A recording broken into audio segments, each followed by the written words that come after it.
Good morning, good afternoon, good evening, and somewhere in between for folks. My name is Kristen Walker Painemilla, and I am chair of the IUCN Commission on Environment, Economics, and Social Policy.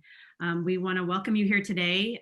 This is our fifth virtual dialogue for the Commission, and just bringing together a set of issues and work of the Commission. And today's dialogue will focus on moving forward together, migration, environmental change, and conflict. And I'm really going to pass the baton to our co-chairs of this theme to sort of serve as moderator on this issue. They've been working with a great team to look at these issues and are working on a report that will be delivered prior to probably the IUCN Congress. Just a couple of housekeeping issues that we are in webinar format. This is also being streamed live on Facebook. If you have questions for the panelists, please put them in the Q&A section here on Zoom. And I will pass it on to our co-chairs, Elaine and Galeo, on to you. Thank you very much, everybody. Thank you, Kristen, and welcome everyone, and especially welcome to our panelists who've been so generous to make some time available for this webinar, and on a subject that we've been exploring for a number of months now, if not over a year, in grappling with the challenges that some of the predictions around mass displacements of human and other species, if proven correct, would possibly have for conservation going forward. So we look forward to a conversation and a dialogue with some amazing leaders and thinkers in this space from some of the world's leading organizations linked to both migration as well as human welfare, as well as conservation. Elaine. Yeah, so I have the great honor of just introducing everyone and or actually kind of letting everyone introduce themselves a little bit and their some of the kind of key ideas and challenges and concepts and issues that they're grappling with around this intersection between environmental change, migration, especially forced displacement and conflict. So we have an incredible panel today. I'm going to be introducing you guys first to Miriam Traoré Chazal-Noel with the International Organization on Migration, and then we'll go down the panel from there. Okay, so hello everyone, my name is Mariam. So I work as a specialist in migration, environment and climate change at the International Organization for Migration, the IOM. So I specialize in global policy discussions that are linked to the intersections between climate, environment, and migration. So from that perspective, in the last few years, we have seen a clear increase in interest in integrating these climate change and environmental components in discussions related to migration policy. And on the other hand, we have also seen a lot of interest in including migration dimensions into climate and environmental negotiations, including the UN Framework Convention on Climate Change, which is probably where this discussion is the most advanced. So from that perspective, this is a change from 10 years ago, where it was really hard to convince the climate and environmental policymakers and practitioners that migration was a topic of interest to them. Also maybe because they simply did not understand what this intersection was. So from a general perspective, we've seen progress, but when we come to this specific topic we're talking about right now, which is conservation, conflict, and their intersection with migration, I must say that I have not heard very much about this specific angle into these global, regional, and national policy discussions that I am following and inputting in. There could be several reasons for that. I have no definite answers. Maybe this is something we can discuss together. I would tend to think that maybe because the knowledge is missing, so it's hard for negotiators and policymakers to comprehend what we're talking about here. So that's where the work of this group is very important, because I think it can give this basic knowledge. It can equip the decision makers with basic knowledge so that they understand what we're talking about here. And it's not just the policymakers and the government practitioners, but we're also talking about experts from different organizations like my own, who might not be very well versed in what conservation issues are. And therefore, there's a really much more of a need to collaborate. So I'll stop here, but yes, I'd like for us to discuss what can we do to bring in this conservation dimension into the discussions that are taking place. These discussions, these policy discussions are positive for the most part. There is really an increasing awareness that migration, climate, environment is something that countries cannot afford to leave aside, but this conservation dimension is still not there. Thank you, and over. Great, thank you so much, Mariam. Next, I'm gonna bring in Andrea Dekrout, who was before when we first started the task force with UNHCR and now with the UN Environment and working on the Convention on Migratory Species. So great nexus again. Thanks, Elaine. Yes, so my name is Andrea Dekrout, and I have come full circle in a way in that I started off in conservation, and then I sort of moved through climate change adaptation with small atolls communities, and then worked for UNHCR for a number of years as their lead environmental person. In fact, I'm still with UNHCR. I'm actually on secondment back to my original home of conservation with the CMS Secretariat. That's the Convention on Migratory Species, which is housed within UNEP. So I've had the privilege, I guess, to see these challenges from a number of different angles.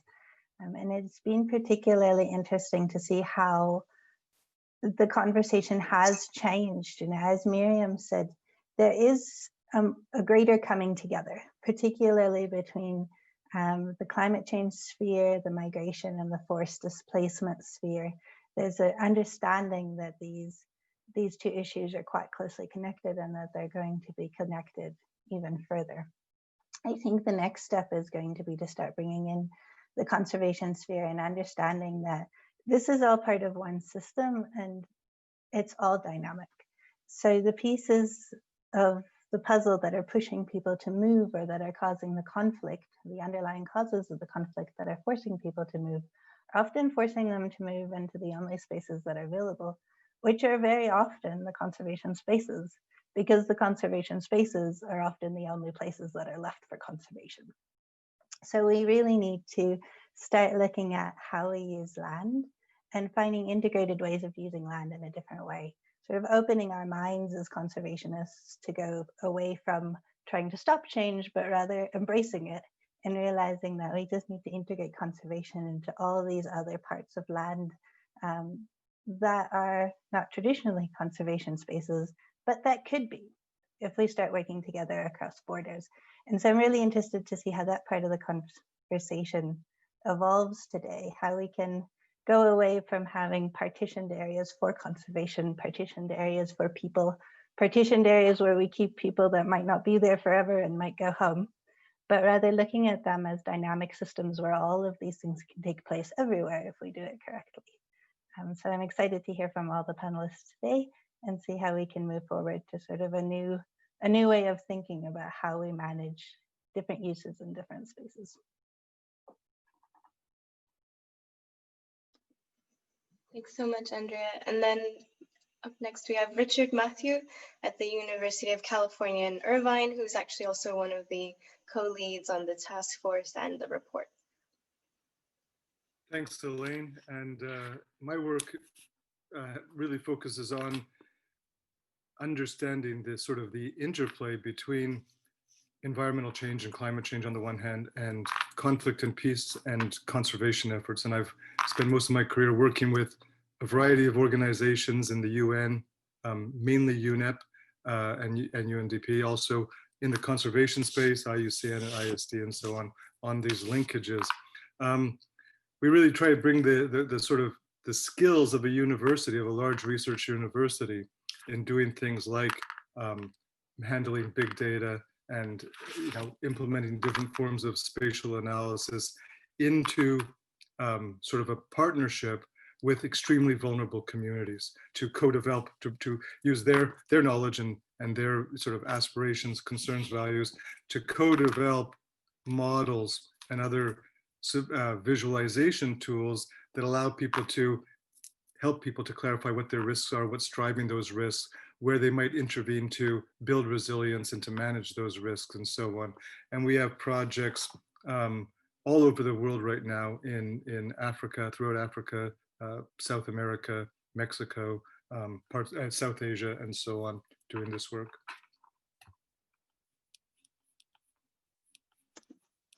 Thank you so much, Richard.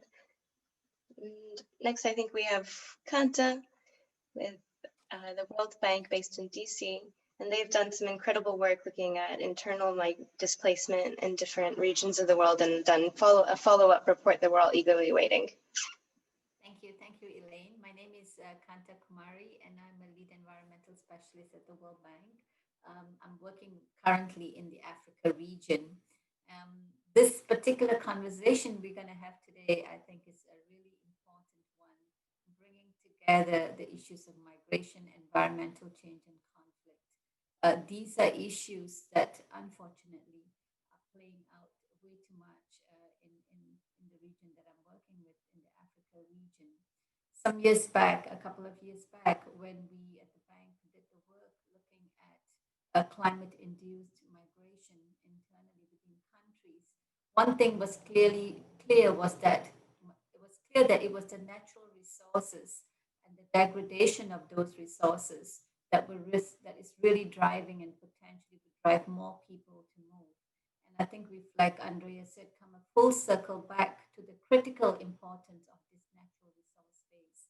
And this is one area that I think we as a community really need to make it more sort of clear. From the perspective of the bank, where we are looking at eradicating poverty and boosting prosperity, the natural resource, whether it's in the context of conservation in productive or protective terms, is still not visible in the national accounts of countries.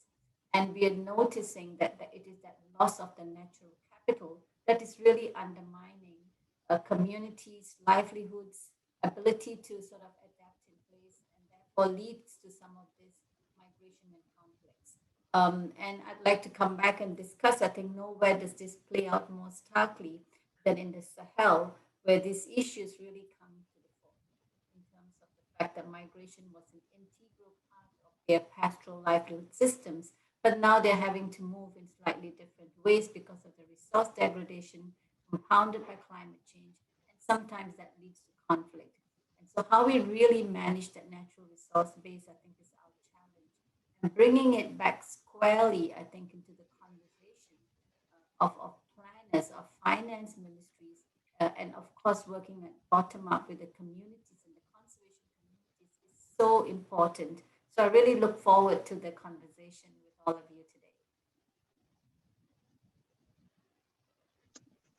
Thanks so much, Kanta. I think we had a little bit of trouble hearing you sometimes. The sound was coming in and out a little bit, but hopefully... Sorry, I'll speak up. I think it's the connection today. Sorry. Okay. I think that's better though. Okay. So then we have Alec Crawford with IISD, and he's been doing some really great work around environmental peace building and COVID and migration, et cetera, et cetera. He's working on so many things that I don't know. I'm always quite impressed. Thanks, thanks, Alec, for joining us. Thanks very much, Elaine. So my name is Alec Crawford. I work for the International Institute for Sustainable Development. I lead the work that we do here on environment, conflict, and peace building. A lot of the work over the years has been focused, my work has been focused in three primary areas, I would say. So conservation being one of them, mining, and then also climate adaptation. And I think all three of those areas come together in the discussions that we're having today around kind of what drives people to move, why they're moving, and what those push and pull factors are. At ISD, Richard mentioned some of the work that we've done with him and with others on conflict-sensitive conservation in the past. More recently, we've started to pull together a toolkit for conservationists on migration and conservation. So how can conservationists understand the migration context and try to minimize the impacts of migration on their operations? That's available for those that are interested in learning more. But that again was released before the pandemic. So I think that for today's discussions, it'd be great to get into how COVID is also influencing these dynamics, and issues of food security and climate adaptation and mining again are pushing people towards conservation spaces that have all of a sudden seen their revenues plummet as a result of tourism drying up. So looking forward to the discussions, but thanks for having me. Great, thanks, Alec. And then last but definitely not least, we have Thomas Worsdell with the Rights and Resources Initiative, as well as AIPP, which I have to admit I'm blanking on the acronym spelled out, so I'll let you introduce Thomas. Thanks. Thank you so much, Elaine. Yes, I'm Thomas Worsdell, and I work as a consultant for the Rights and Resources Initiative, and AIPP stands for the Asia Indigenous Peoples Pact, who are partners with the Rights and Resources Initiative. I work as a political ecologist analyzing the intersection between human rights, conservation, and biodiversity, well, climate change as well.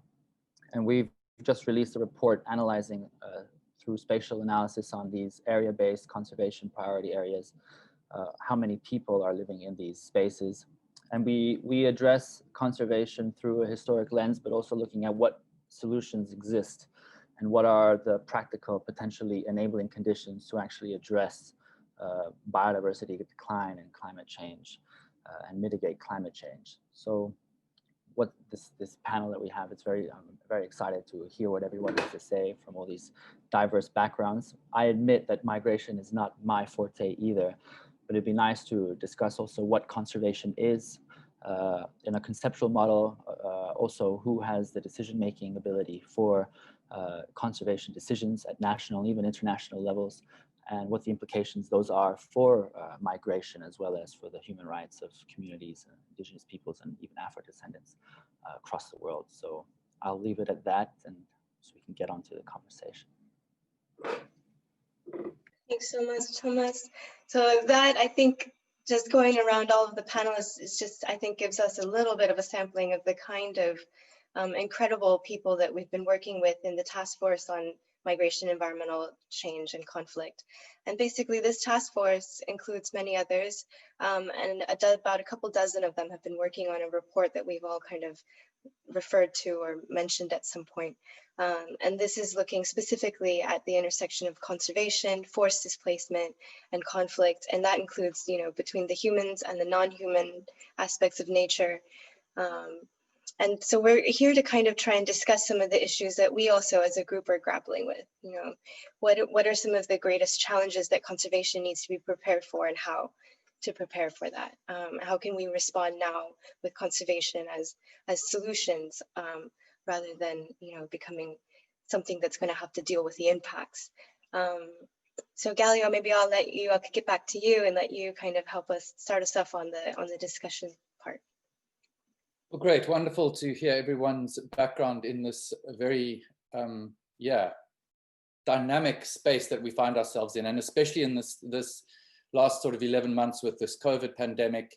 I think for many of us, we've realized that we have to ask new questions. We've seen the way nation states have responded or where they haven't responded, and the challenges that they've faced.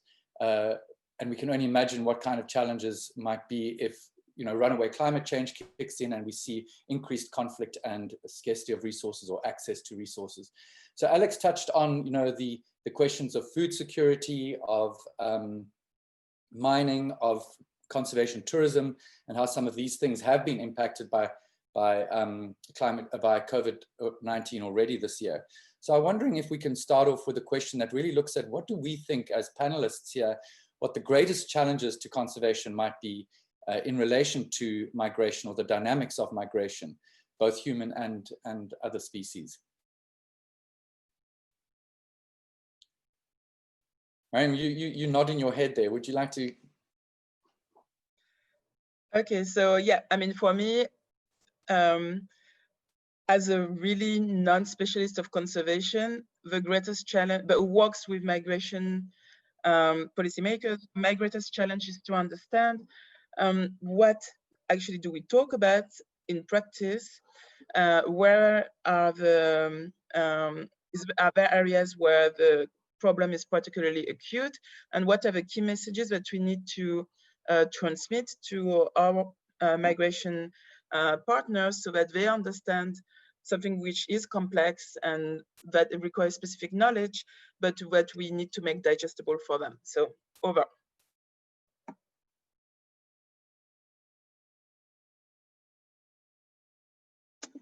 Kanta, I'm wondering if maybe responding to Miriam's question there about where the problem is particularly acute. I know that you and some of the others have been looking especially at that kind of state of the knowledge around this nexus, and I'm hoping you could share a little, illuminate that where the challenge is going to be. Sure, thank you, Elaine. Do you hear me better now? Great, sorry about the earlier part. I see this both as a challenge and an opportunity. In terms of conservation in the COVID context. And there are many different ways we can look at it. But one particular point is, I think, on the COVID nexus is sort of really looking at the importance of conservation in terms of the sort of pathogens and the vector-borne diseases that have, come about because of the way we haven't managed our ecosystems and the wildlife, and sort of, in the context of making sure we don't have these runaway kinds of pathogens that escape the system. And I think it really is an opportunity to bring that call back to conservation, recognize how important these natural ecosystems are and how we need to manage them, both in terms of themselves and in terms also of the trade aspects of it. And I think, we're beginning to see some kind of movement on that kind of conservation, even in some of our dialogue with China, for example. Then I think on the other hand, the challenge you have is when you have sort of a situation like COVID, one thing that we did notice was that, at least anecdotally, but a particular case in Senegal, where there was a movement of people from urban to rural areas in the face of COVID. And this might be just anecdotal, but I think if we look at the evidence a little more, people were moving towards rural areas and rural livelihoods, which are very much closer to the land and closer to the natural capital, become really important. And I see that as really an area of a social safety net that I think we need to exploit and we need to understand a little better. And it needs to be managed, because if we don't, I mean, you could also imagine the kind of perverse movement into some of these areas, not in a negative way, but to eke out a livelihood. And sometimes you could have those situations. So I think recalibrating it, and I'd like to think again about how we recalibrate this at two levels. I think there is the policy level conversation where I think we have the opportunity to inform and influence, but also in terms of at the local level, working with communities to make a better space and better connections with this conservation aspects. And as I said, conservation both in the productive and the protective context, I think is really important. But let me stop there, Elaine and Galeo. If I can react to what something you just said, Kanta, I think that's really interesting that even if it's only anecdotal evidence, that some people are turning back towards rural livelihood, because this is, we know, one of the main drivers of migration, the degradation of rural livelihoods linked to climate impacts. I mean, we are more used to hearing about people leaving these areas to find other opportunities. So that's very interesting what you're saying. And I don't know if it will be a trend or if it's something that we need to be thinking about, but I think that's a very non-intuitive point that could be of interest, because also something that that we often point out as a possible solution, if you want, to helping people affected by climate change, it is to make these rural livelihoods more attractive. So I think that's a very interesting point that you just made. Over. I would like to interject there. These 2 points are pertinent, and we're actually observing similar trends taking place in Southeast Asia. Well, in Indonesia, there was also a mass returning back to territories, at least, taking place, especially with the youth who were unable or were studying or unable to find work. And this actually empowered communities all across the archipelago. And And this also was replicated in India. We found that communities were also migrating back to their territories in India. And one of the factors that enabled this was also secure territorial rights.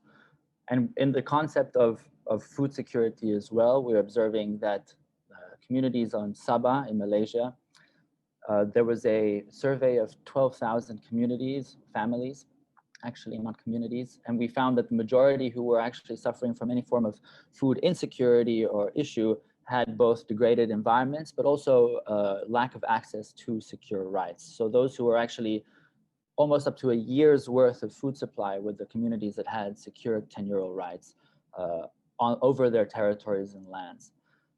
This will build up onto something that I'd love to talk about later, but I feel as though I'll let the floor open again.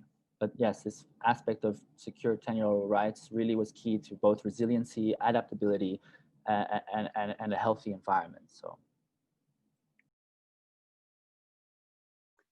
I can just pick up on that point that actually Miriam's first point on where do some of these issues really present themselves, where are hotspots? And certainly in my line of work, we found that hotspots are often around our borderlands, because this is, of course, where people will move if they're compelled to move outside of their home country.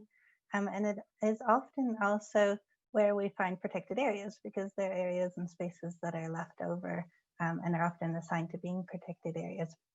In particular, they're really important protected areas for species that also migrate.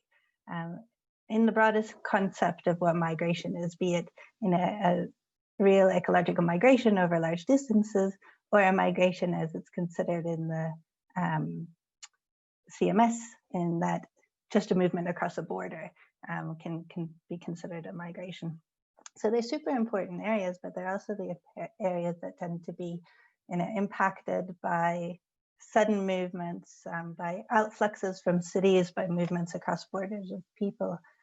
And I think COVID has given us an interesting little crystal ball into how do we actually react when there's a global crisis that moves across borders.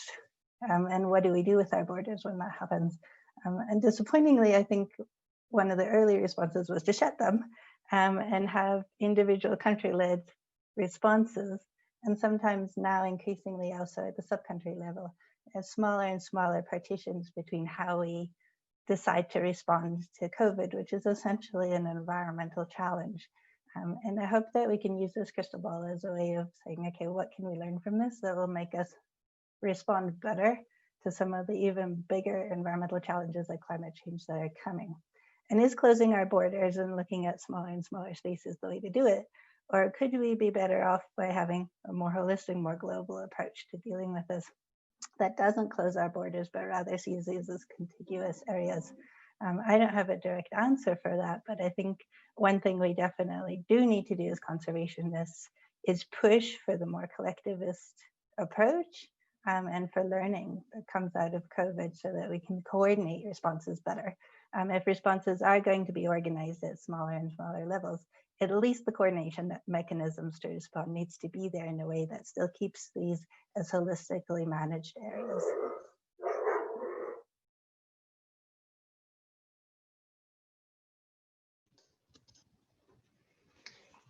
Yeah, just to jump in, I fully agree with what's been said. I think that it is a unique moment at the moment that we're seeing because of the pandemic, and it can go. There's challenges and there's opportunities with what's going on in the world. Obviously, in some countries mobility has been constrained and migration is probably down quite a bit. But then, as others referred to, in India, you've seen millions and millions of people on the move as they go back to rural livelihoods, and of course, many protected areas are found in those rural spaces. So I think that, as supply chains around food and other goods become more complicated with the pandemic, local prices go up, these food security issues come into play, more people may be moving towards more local food production, which may put increased pressure on those kinds of spaces, particularly if more people are going into them.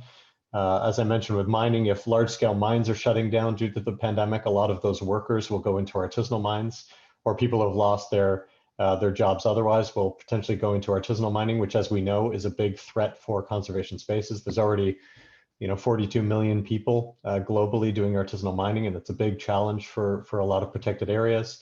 And as I mentioned off the top, these spaces and the governments that manage them have seen their revenues just collapse because either the revenues have been diverted to the pandemic response, or the money that typically comes into conservation has dried up with the tourists.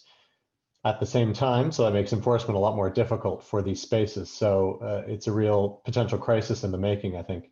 At the same time, without big tourist numbers in these spaces, maybe the pressures on them are also getting a bit lighter as well. So maybe, and I don't know if the data is out there on this, some of these spaces, if they're not experiencing great local pressures, are actually having a bit of what I've seen called the anthropause, or a bit of breathing space as their use is lightened up a bit. So it's certainly an interesting time for the conservation space, particularly around migration issues, I think, and how it plays out remains to be seen. But yeah, lots of challenges, of course. So maybe I can add in as well. Because I think that historically, people migrating, moving has been a sort of typical response to different social and environmental stresses and shocks. And people have always been displaced by various shocks and stresses. What we're seeing is a sort of dramatic amplification of some of the things that compel people to move. But there's relatively less area for people to move in than ever before. So more people are likely to have to move, and there's less places for them to go. And there are greater sort of obstacles to movement than there ever have been historically. So this is going to put a lot of pressure on conservation space, and it's going to create new spaces that will be of interest to conservationists, like peri-urban areas around cities. Those areas that connect urban and rural space are likely to grow dramatically. We're already seeing incredible growth around cities in Africa and other parts of the world. So we're going to see sort of protected areas under pressure, and the sort of midpoints between urban and rural start to swell and grow. And conservationists are going to have to decide, are they going to try and armor protected areas and keep people out? Are they going to move to accommodate people and accept sort of working landscapes? Or are they going to retreat from these areas and let them be run over? I think that the choices are going to be increasingly difficult, because models suggest that the 70 million displaced people we have today might turn out to be only a fraction of the number of displaced people we might have in 20 or 30 years. Some models say that this number could increase by an order of magnitude. In other words, we might have hundreds of millions of displaced people, displaced across their borders. In this case, COVID-19, I think, is doing several things that are important to the conservation community. One thing it's doing is it's triggering new patterns of migration. People are leaving urban space for the denser areas, and we don't know how permanent this desire for less dense space will be among those who have the capacity to voluntarily move. But there's a good reason to believe that people are sizing up their situations and would like to have more space. This was the sort of the growth of suburban space in rich countries was largely driven by the desire for lower levels of density. COVID-19 is also increasing the vulnerability of people to environmental stress and shocks. So we're getting hundreds of millions of people who are relatively poorer today than they were a year ago. And we don't know how many of them will be able to recover. There are not a lot of ladders out of poverty. And of course, COVID-19 has affected tourism. There's a massive loss of revenues, and some of these revenues are critical to conservation efforts, especially the ones around the types of tourism that take people to places, to safaris and national parks and protected areas. Those revenues are disappearing, and how sustainable conservation will be in countries like Botswana or Eswatini or South Africa without those revenues is, I think, a real concern to the conservation community. So we have this image of potentially large numbers of people and shrinking resources and expertise to manage those, and very few other players who are willing to solve the problem. And I think this is going to create a huge challenge very quickly in some parts of the world. If I can react to a couple of things that Richard said, which I think are really spot on and interesting. You mentioned that more and more people need or want to move, but they have nowhere to go. You explained very well how this relates mostly to internal movements, migration. I think there's a question also to ask about what do we do when these people need to cross the border?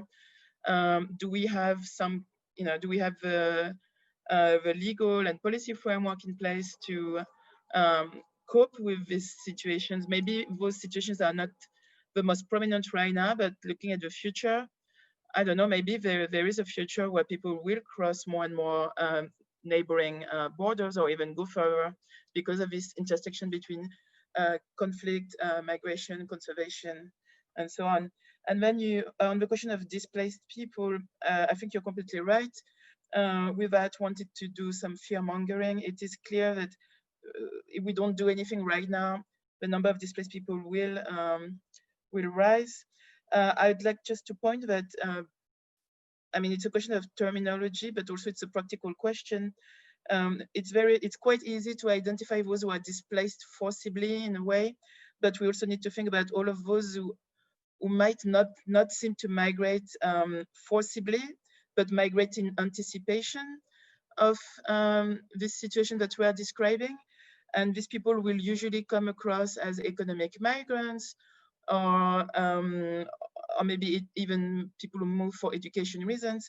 But if you actually start talking to them and try to understand what are the conversion of factors that drive them to migrate, they will very often also include environmental and climate dimensions. But we are not seeing them as people who migrate because of climate and environmental impact. So I think the displaced people, yes, the very visible segment of the population, but also those who are a bit more invisible. And we're also probably talking here about millions of people. Over.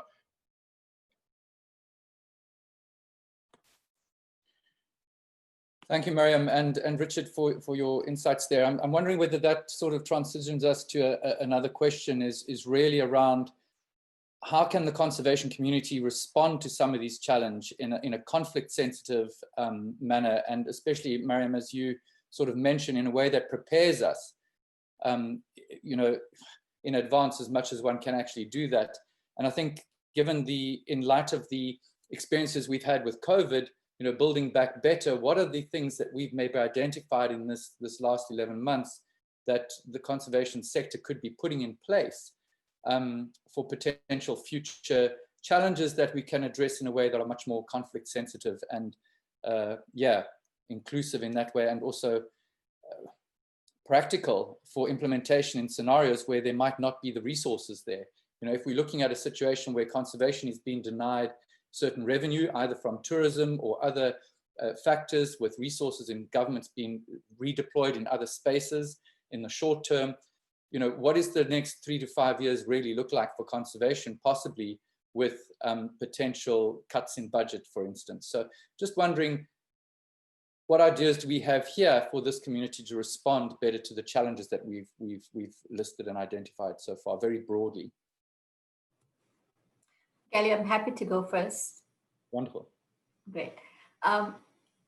One thing that I think is really important, and I think where the conservation community can play an important role, is in pursuing and to sort of showcase the landscape approach. And I think that, this is an approach that the conservation community is very much, aware of in terms of use areas and in terms of refuges and where we need to conserve. And I think this is becoming more and more needed. I think what's happening oftentimes is that we're thinking about smaller projects, which are important, of course, but how we sort of posit them in that landscape of multiple users is extremely important. And bringing that conversation back in a planning context, in a community-based approaches, but we need to do that at the landscape level. And I say that because what we found in Ethiopia is that this has really worked quite well. The bank has been engaged over a series of large-scale investments, I might say, starting many years ago back on sustainable land management and building social safety nets and really pursuing that. And I think and now have moved more intensively into what I think Andrea or somebody was saying earlier about bringing in the land tenure and security of that, but also within that broader concept and working now through the systems of the governments to make sure that the secure land rights are part of it so that the conservation and the productive use of that land is. And here you can actually see visible evidence of people being better off, the welfare is better and poverty rates are reduced. And I think it's a program worth looking at, and it's worked very closely with lots of people from the conservation and the social dimensions community. So I think that's really an important aspect. And I'd like to come back later, but let me stop there. I just think that entry point that the conservation community could bring could be very instrumental in positioning this approaches. If I could maybe follow that one, because I agree completely. I think there's actually a lot of really good evidence that there's already practical approaches that have been shown to work that have come from the conservation natural resource space. There's a lot of evidence that shows that pro-poor and especially women-centered programming that helps empower communities to take control of their natural resources and make decisions about them that's best for them and their environment. It works and it has good conservation outcomes. I think one of the challenges is that new isn't sexy, and so it can be a little hard to sell existing responses for scale up. But I think also this is where COVID has given us an opportunity. It has really shone the spotlight on how connected human well-being is with functioning ecosystems and the rest of the natural world. And this is where conservationists can put their hand up and say, like, we've been working on this a long time. We've got some solutions. Let's bring them out of the conservation natural resource world and just make them part of the way that we're going to build the world back after COVID goes. And then let them also be the foundation for how we adapt ourselves to the coming climate crisis. If I may carry on from both Kanta and Andrea, I think this is a very pertinent question. No? Who are the agents of change to a certain degree? And the evidence base is very clear across the Amazon, even across sub-Saharan Africa, Asia. We have higher carbon storage in indigenous or secure indigenous lands and local community lands and even Afro-descendant lands. The same is for protecting forests from deforestation or even illegal miners, for example. These questions are built on, strong and secure national legal processes, but also, of course, international protections and the enforcement and political will and desire to actually protect the rights of local communities, indigenous peoples. When we look at conservation and the future of conservation, we also have the discussion of potentially expanding conservation areas or protection areas or protected areas for that matter. What would that look like? We ran spatial data with a population analysis built on census, which will be released shortly, actually next week. And we found that in some of the models for protecting, say, 47% of the terrestrial area of the Earth, there are 1.89 billion people, well, between 1.5 and 1.89 billion people living in these areas. And we consider the situation of 10-year insecurity in the world. There are 2.5 billion people collectively manage at least 50% of the Earth's terrestrial area. But secure tenure rights only exist on, say, 10% of this. So this, coupled with the fact that even in, say, primary restoration areas, we have 300 million people living in these areas. So what's the impact on communities on the ground when you also consider their effective conservation abilities? And is participation as written in the CBD actually effective, or is it even enough? And we realize that no, you have to have a secure system that actually distributes the benefits, no, but not only distributes benefits, but also recognizes the ability and the conservation that is not simply a conservationist practice, but is also a practice that has been taking place for well, for generations before the past 150 years of what we deem as contemporary conservation. So if we secure rights, we also have a way in which those financial gains that are in that global market can actually reward people who are by natural securing their commons for themselves and for the generations to come as well. And that, if anything, could also mitigate any form of migration if we are supporting them as conservationists, perhaps needing to be allies to those locally led, their agency and self-determination. If we actually, as a global conservation, even political academic space, those need to be supported, if they choose to have that support from an academic circle, no? Well, we would also, if we're going to be kicking them out, no, there's also this issue of compensation. And if you compare that cost, even in best practices, it would become preposterously expensive, let alone unjust, to displace people from their historic, ancestral and customary lands, no? Especially when they have this benefit of that we've seen in all of this academic research that's coming out. So this is a question, maybe it leads on to the next, but it would be interesting to hear thoughts. Yeah, thanks for all those inputs. Those are super interesting and really, really relevant, I think. In the time that we're living in, as Galeo, you pointed out, the resource constraints facing conservation are going to be significant over the next few years. And I think that one area that that could help is for the conservation community to really play an advocacy role at the moment, and really kind of underscore and highlight the role that conservation of species and ecosystems can play in building resilience and reducing vulnerability. And that's vulnerability to climate, it's vulnerability to conflict, and it's also vulnerability to a systems challenge like the pandemic. If you start, a lot of these underlying drivers of vulnerability are shared, I think, between those three areas. And conservation and nature-based solutions, they certainly have a role to play in addressing these vulnerabilities and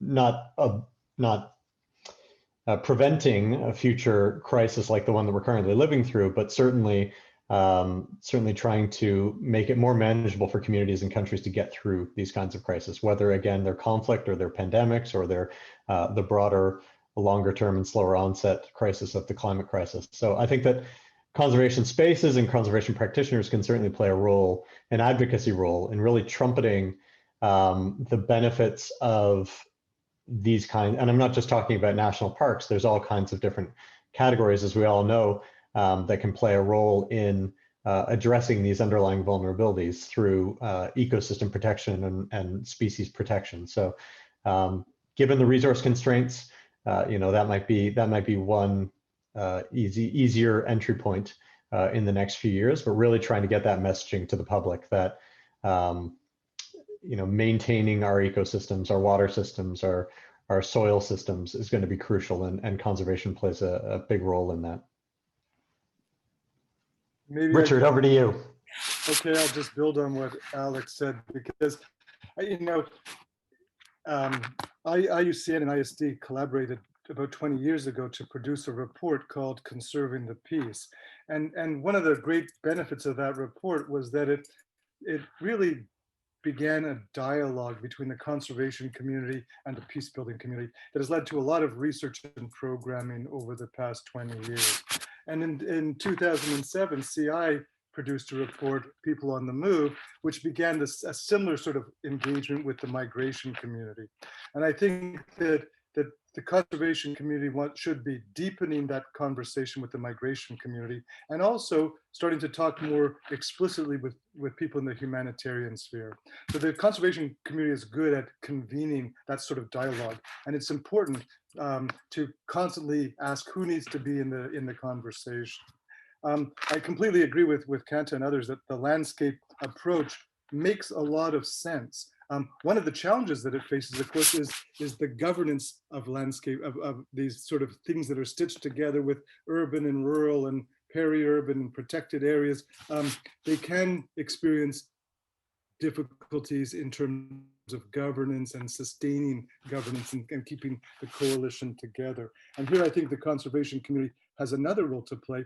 These days, it's much, much easier to develop sort of models of what's going on, to take topographic data and land cover data and biodiversity data and hydrological data and add demographic data and economic data onto it in ways which people understand, which has reference points that people can identify with, that is intuitive, so that people can sort of see what's going on, what the trends and patterns are, what their options are.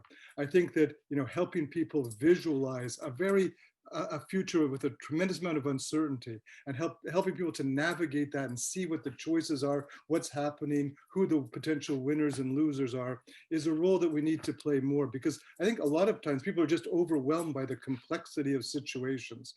And if we can help sort of clarify things and show that we have a reason to participate, that there's a reason to be engaged in a certain type of solution, it's a lot easier to sustain that. And when people can't visualize what's happening, when they can't, you know, or they can't see its relevance to their own work, it's really hard for the commitment to be maintained. So I think that we have powerful tools right now that some of them are underutilized, especially the integration of the conservation or comfortable, you know, cover data and topographic data, biodiversity, and data sets are. But we can bring together, and when we bring them together, we build shared understandings of the sort of ways in which systems are stress shocked, options that people have. And also we can sort of, if we do this, if we try and divert people from here, what happens? Who faces that pressure? If we try and accommodate, what happens?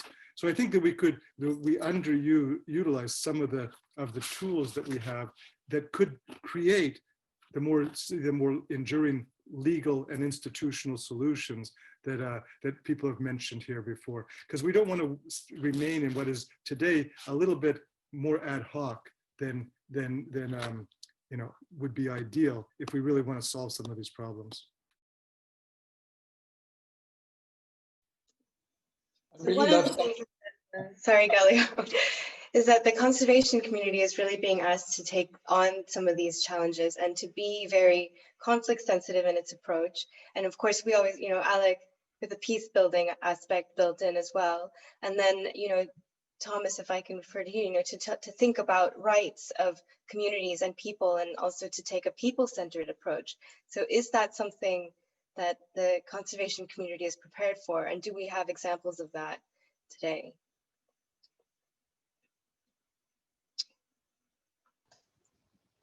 Maybe I'll throw this around to the panel and we do just like a quick response, and then I think we're coming close to our end. Oh, actually, Evan's telling me we have up to an hour and a half, so yeah.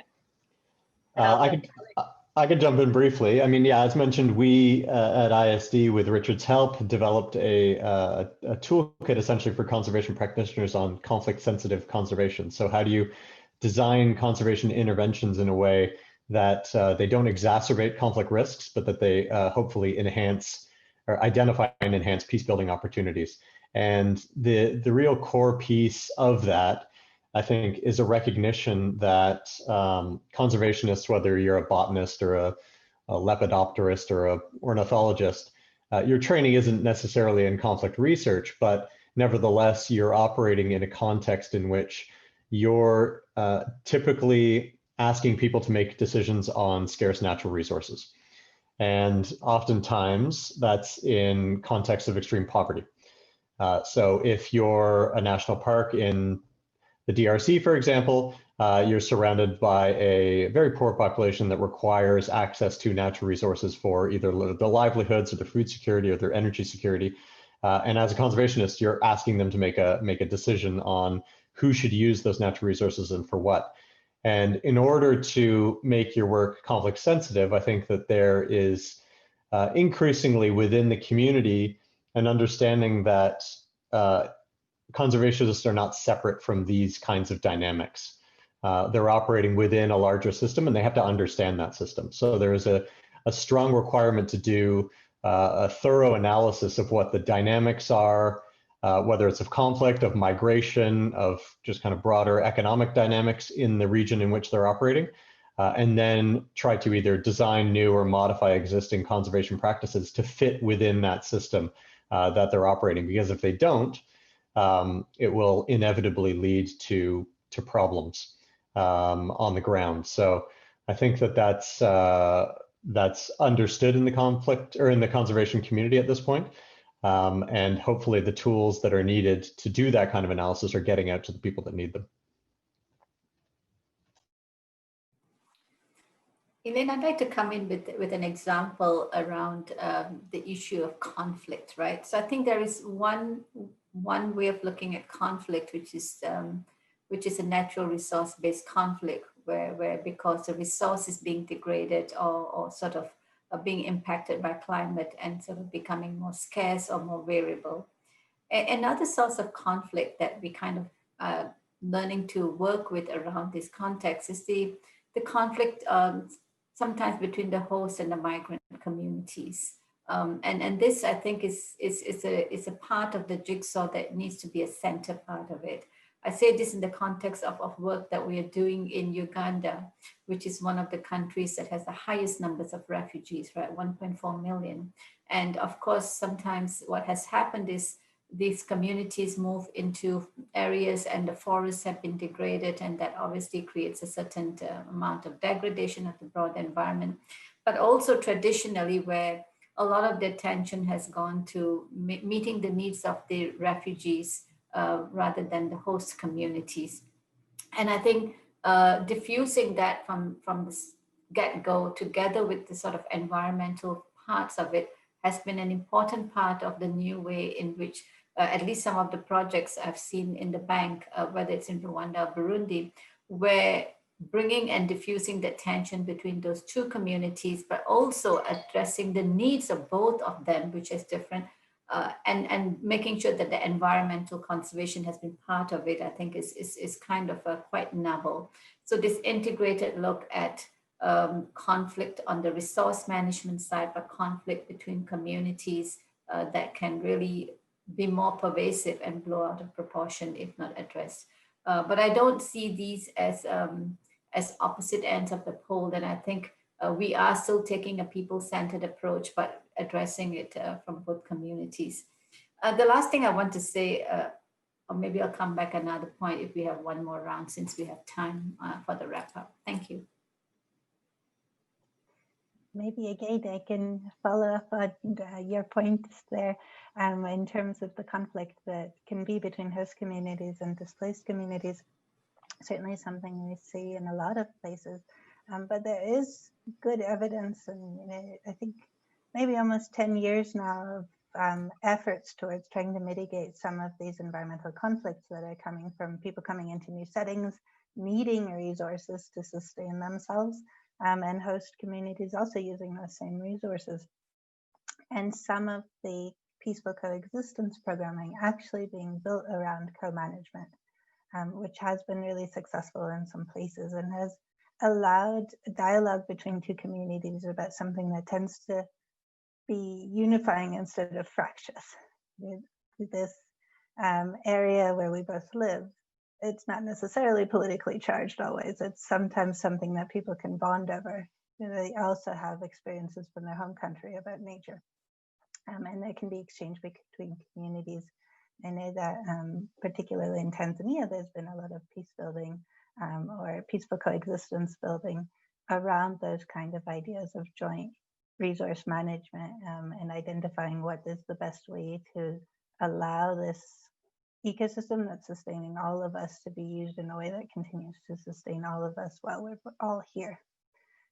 Also an interesting case study, I think, which probably many of you have already heard of, is the case in Bangladesh, where there was this really important conservation area for the Asian elephant, which is now host to one of the biggest refugee camps in the world. And at first that caused a lot of conflict in terms of land use and also human-wildlife conflict because the elephants were trying to pass through.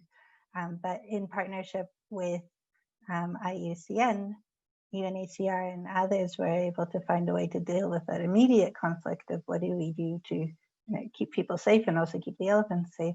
But now it's transitioned into looking forward as to how do we actually manage the conservation challenge for this population of elephants while people are still here and need to be protected.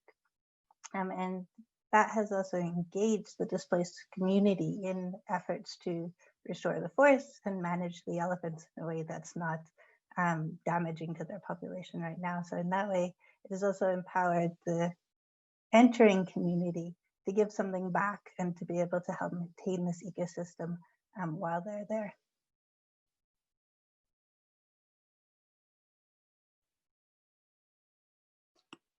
Thank you for that, Andrea.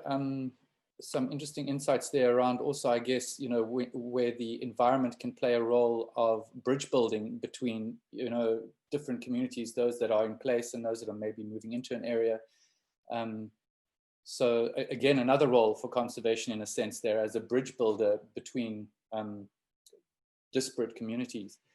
We have a couple of questions from some of our attendees, and maybe this is one to sort of look at. We've got Carl Brook who's wondering how might the various visions and recommendations change if there is an economic and fiscal downturn globally, going into the next number of years, which is a high probability actually, and with fewer resources, different political priorities, and a greater resistance to migration or immigration.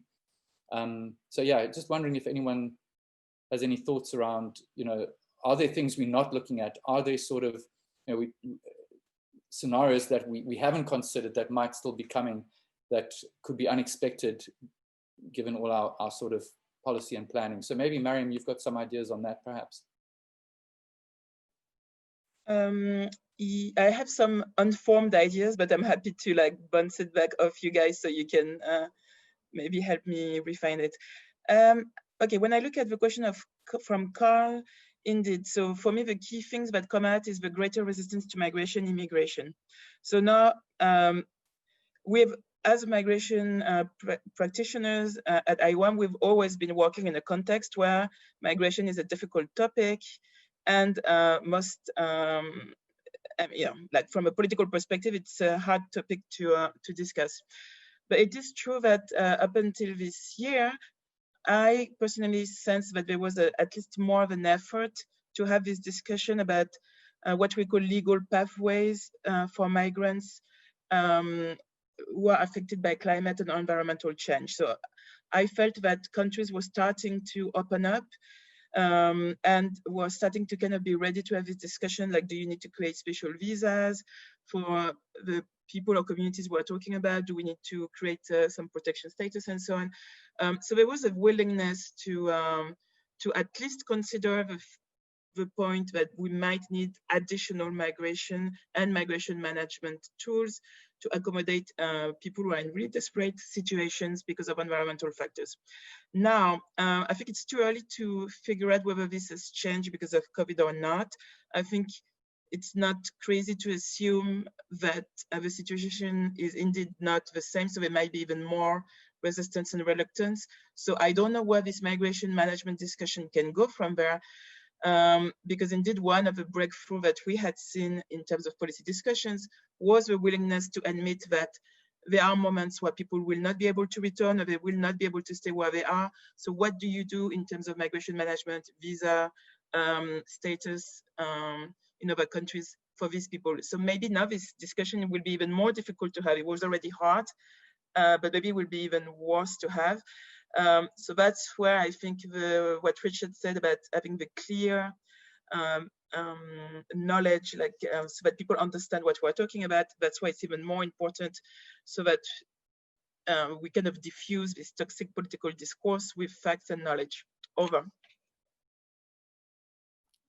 Maybe I could add a bit to that as well, because I think that Carl's point is a good one.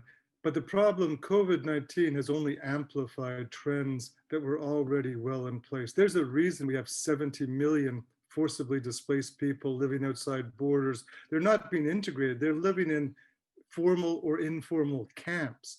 And many of them have been there for years and years and years. So the increase of this number is not going, we're clearly moving to a world which is much more comfortable with selective migration, allowing people into your country who you want because of economic reasons, not allowing them into your country when you don't want them, and so on. So I think that the conservation community is going to find itself, it can form partnerships with people who want to displace, armor, and keep people out, or it can form partnerships with people who want to accommodate and find, workable solutions which don't ignore the desperation of the most vulnerable communities on the planet. And is the conservation community, it's going to be in a tough position because a lot of times it's easier to partner legally and financially and so on with the people who have a lot more power and who are showing very little interest in accommodating the world's most vulnerable populations, assisting them when forced to move and so on. So what will the conservation community do? It will vary from one place in the world to another, but I think that the bigger trend Carl points out to, a world in which governments are concerned about resources and concerned that when populations move in, they don't always assimilate well, and you get long time enduring conflict and division in your country, which you don't necessarily want. That may not be empirically true, but that's a perception that many governments have, and that they can easily sort of fuel in their own populations that there are forms of migration which we don't want. And you'll always find partners for that mentality, that attitude. So I think that who is the conservation community going to work with? Is it going to work with the people who are being displaced, or the people who are trying to divert that problem elsewhere? I think that these choices, armor, or accommodate, are going to be tough choices to make in different places of the world. But I think that's the conservation community doesn't have all the tools needed to solve it, but it's going to be affected by what happens constantly. Thank you, Richard. And maybe that addresses another question we've received, which speaks to, an observation from this panel discussion so far, is that there seems to be a key point that to break out of the silos that we're in and talk to people, more locally around migration or law enforcement or military. And I know, Richard, and through our report, we've identified that conservationists might need, going into the future, to work more strategically with town planners, particularly in this peri-urban space where a lot of these people find places to settle. And these peri-urban spaces being, in a way, lungs for some of these mega cities that we have. So I'm just wondering if anyone wants to add to that, of how do we see conservation perhaps partnering with sectors that we've never thought of partnering with before? And how might that maybe look? And I guess some of the people on this panel already speak to that, but maybe some thoughts around how do we break out of these silos? Alec? Yeah, just to jump in, I mean, maybe I'm being naive and overly optimistic, but we're certainly at a moment. And there's a lot of discussion globally, I think, and at the national level, obviously, on economic stimulus and whether that's going to go into nature-based and climate resilient solutions and infrastructures that help us build back better, or if governments are just going to keep putting money into fossil fuel subsidies and other things that work against the broader goals of society.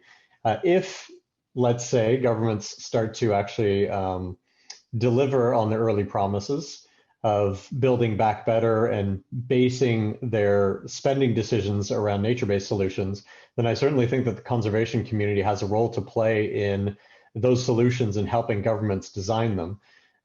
If a government is going to, invest in widespread tree planting, like in Ethiopia, or the reconstruction of mangroves to protect coasts, that's going to not only kind of inject money and jobs into rural economies, which may reduce the drivers of migration, but it will also hopefully reduce the vulnerabilities of those populations that could push them towards migration as well, or managed retreat, or whatever you want to call it, due to the climate crisis. So if we're going to take the pandemic as the opportunity that it has presented us with to really, on a kind of systematic level, address vulnerability, then potentially something good might happen. But I do share in the slight pessimism that I see in Carl's question, for example, that maybe we'll just return to the status quo and the same old, but with greater challenges. So it seems as though we're at a tipping point right now, and doing everything that we can to push it in the right direction is what we have to work on. But conservation certainly has a role to play in designing the solutions that people are starting to talk about. I'd like to add actually on what you've just said and also what Carl said. We're observing that the COVID-induced recession, at least in the 3 countries we analyzed, the Philippines, India, and Indonesia, is pushing basically a business as usual 2.0 through developments like the Omnibus Law in Indonesia, which is rolled back.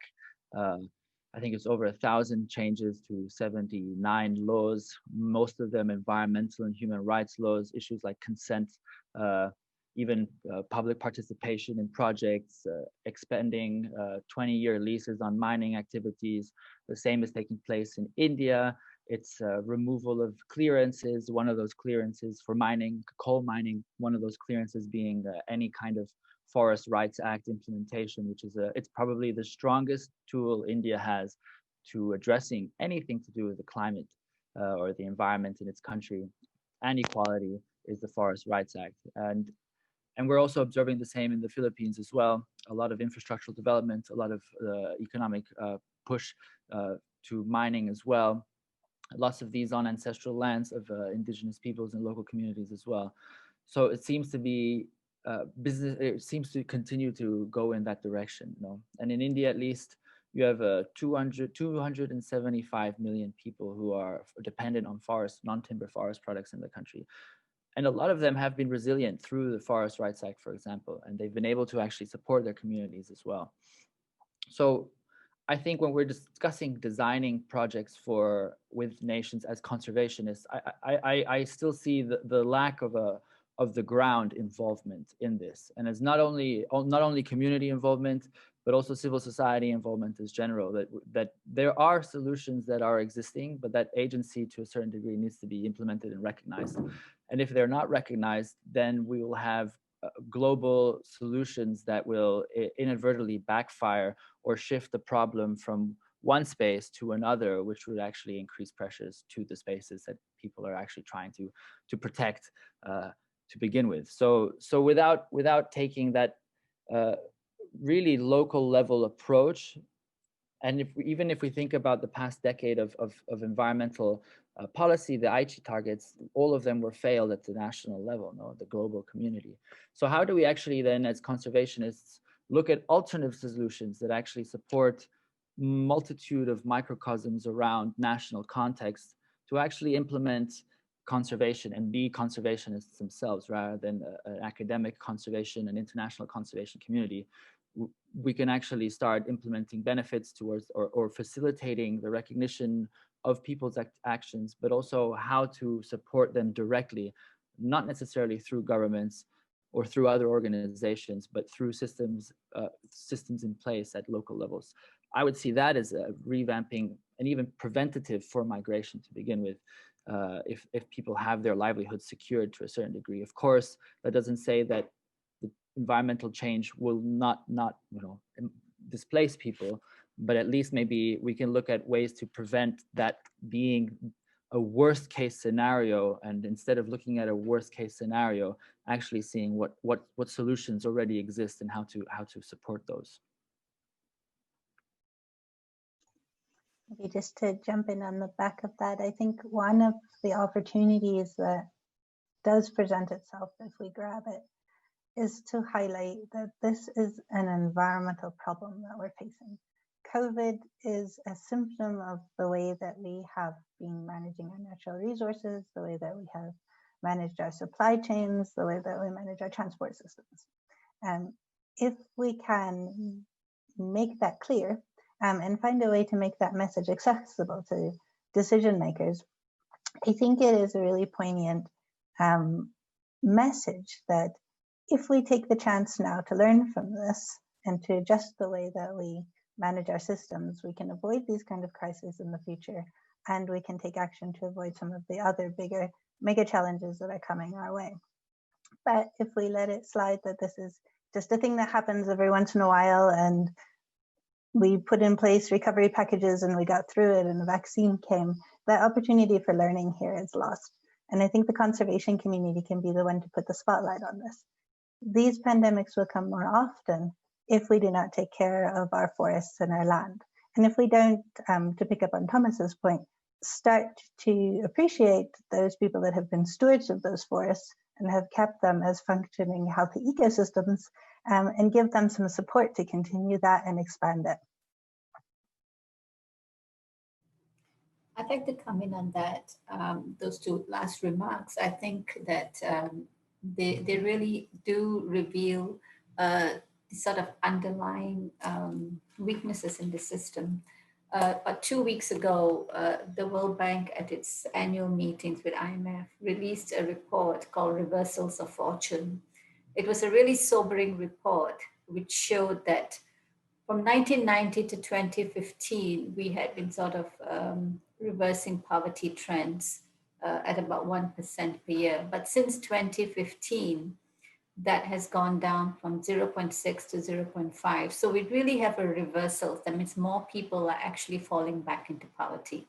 And 3 reasons were cited for that. One is, I think, COVID. COVID is very recent and shorter term, perhaps, but longer term consequences, which magnified, as Richard said earlier, some of the vulnerabilities that were already there. The second was climate, which we know is amplifying a lot of the impacts on the natural resource base on which the poorest really rely on. And the third was conflict, which is being exacerbating some of the weaknesses in the system, and oftentimes driven by sort of natural resource tensions, amongst other, of course, political and other persecution.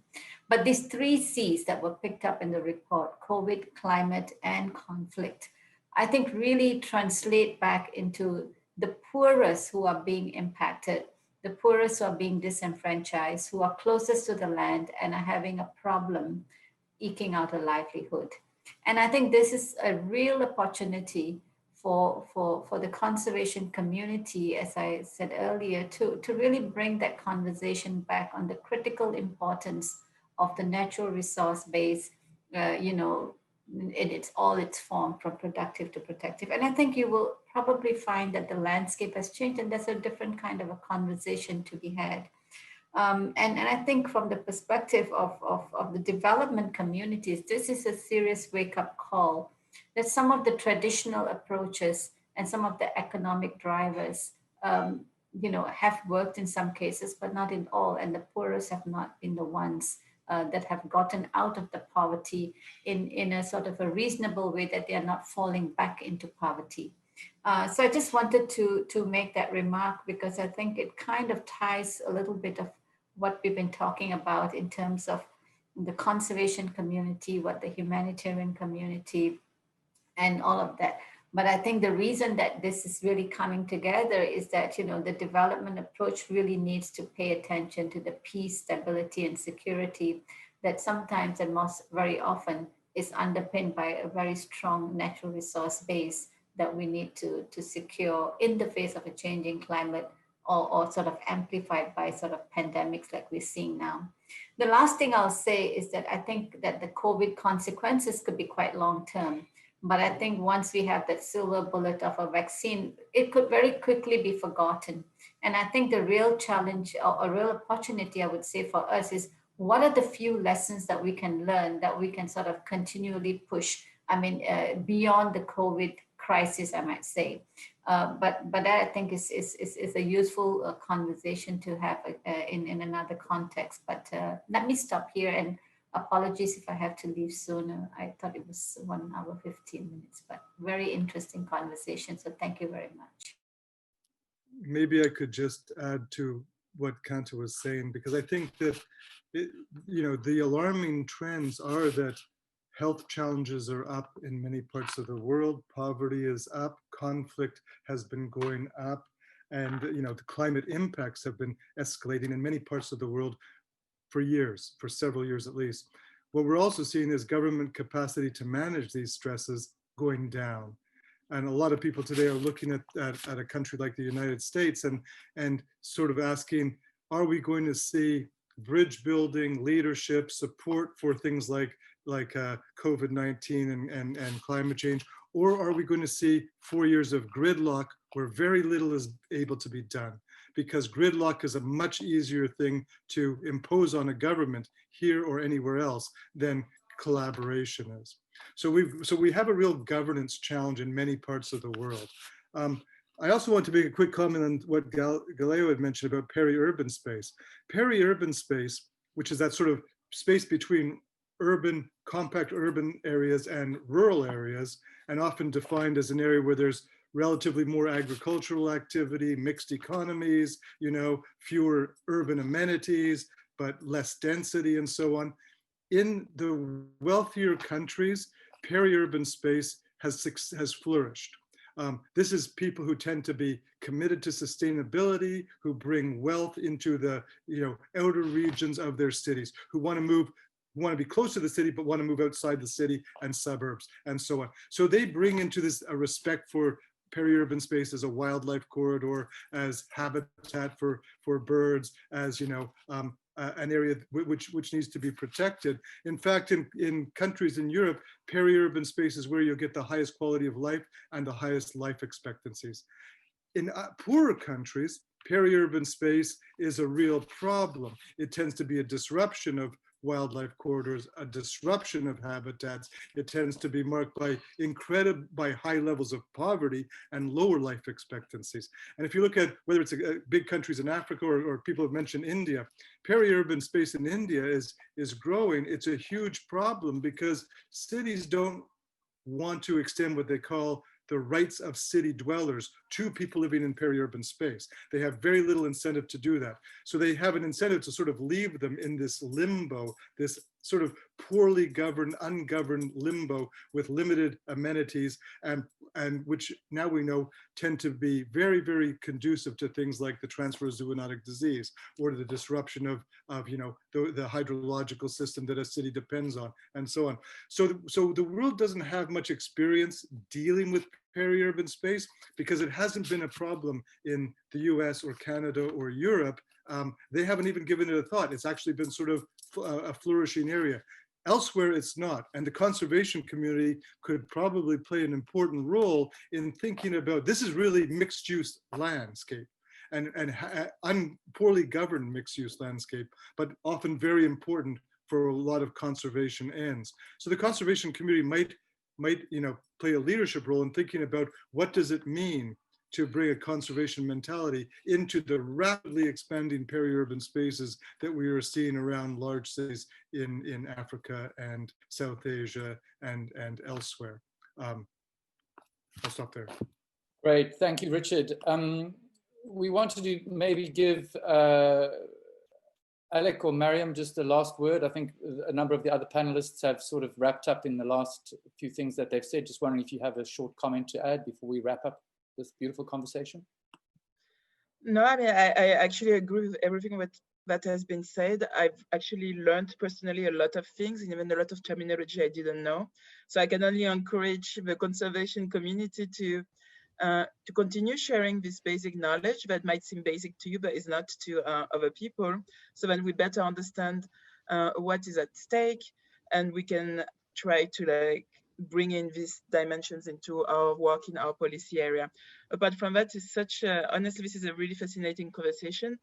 I've been part of many conversations, but I have not heard much about this. So I think this is really a novel topic that needs to be explored, and then that you guys you're anticipating this. So I think it's great. And I'll stop here and thanks everyone for your attention. Yeah, not much to add to that. Just that thank you all for your insights and your interventions. It was hugely interesting conversation, and I think that the road ahead and the work ahead is daunting, I'm sure, to many of us, but it really needs to be done. I think at this point, as I said, I think we're at a tipping point, and working across conservation and migration and conflict practitioners makes a lot of sense because through that collaboration, we'll get somewhere sooner than we would otherwise. So good luck to everyone in the work that they're doing, and let's keep this conversation going. Thanks, Alec. Richard, are you happy to give us a brief summary of this conversation? Is that good in a minute or so? I mean, I think that we should probably formally summarize it and send it out to everybody. But clearly, I think everybody agrees that migration pressures are increasing, and that this increase is sort of, when we look at it, we realize migration is a really complex activity. There's a lot of different patterns, different forms, a lot of different reasons to be concerned. So what Alec just said, I think that everybody here is sort of reinforcing that this discussion among migration experts and conflict experts and conservation community is really important right now. It captures some of the more contemporarily powerful forces and concerns, and poverty and COVID and conflict and climate impacts are all putting enormous pressure on vulnerable communities around the world. What this means for the conservation community is they need to recognize the extent to which they play a role in forcibly displacing people, and ask themselves, what does it mean when people leave an area? They may take out of an area conservation expertise. What does it mean when people are moving? What does it mean when people try to resettle? Because we have 70 million people living in dire conditions right now, and the prospect of that number increasing dramatically over the next 10, 20, 30 years to 150 million or 200 million or 300 million people is deeply alarming. They are going to put pressure on protected areas, on biodiversity important areas, on watersheds, and so on. So it is important for the conservation community to heed the sort of early sort of calls to action by CI and many others 10 or 15 years ago, that this is an imminent challenge and we need to do something about it. And one solution is not to just armor everything and try and keep poor displaced communities at bay and outside the areas that we don't want them. That's not a very tenable solution given the sort of enormous pressures and numbers. So we have to think about how do we reconcile this long-standing conflict between nature-based types of approaches and people-centered approaches? Can we adopt sort of a landscape conservation view, working landscape view, and make the sort of gains we need to make in terms of protecting non-human species, protect important highways and migration routes, protecting, keeping things connected in a way which accommodates the great number of people who are becoming desperate because they simply can't live in the drought-afflicted area or the flood-afflicted area or the conflict-afflicted area that they are living in. I think that these notions of landscape preservation, working landscapes, convening humanitarian and development and migration people together to talk through these things and figure out solutions that might lead to better policies, better laws, better institutions, better funding and resources. It makes perfect sense. So I think that the conclusion of this group really is, this is important. This is not a trivial issue, a side issue. This is important. COVID-19 is making it even more important, but really the deeper driving force is the sort of backpedaling that we have seen in global health and in poverty gains and so on, that are linked to things like climate impacts, are really raising a high level of concern that the conservation community needs to get in front of this, or it is going to find itself in the middle of some very, challenging tough decisions, some conflict situations, and the solutions are going to be solutions that don't please everybody at all. So how we move forward as a community, I think is the big question for that ideally IUCN's next World Congress will be able to share and more people involved in this discussion. Thank you, Richard. And maybe on that note, if we can really just extend an incredible thanks to this group of panelists. Guys, you all came together, ladies, at short notice, and I think the value of this conversation is deep And we are really capturing most of this in our report. So we look forward to releasing that next year. But from me, bowing out and just saying thank you so much for making the time this afternoon for a stimulating discussion. Elaine, last words? No, just thank everyone. And then I think that this information, including the recording of the web dialogue, will be on the CEASP website. And we encourage all of you to visit there and reach out to us if you want to continue these conversations. Thanks, everyone. Thank you. Bye. Thank you very much. Thanks, everybody. Nice seeing you all. Take care. Thanks. Nice to see you all. Thank you so much. Yeah, great to see you all too.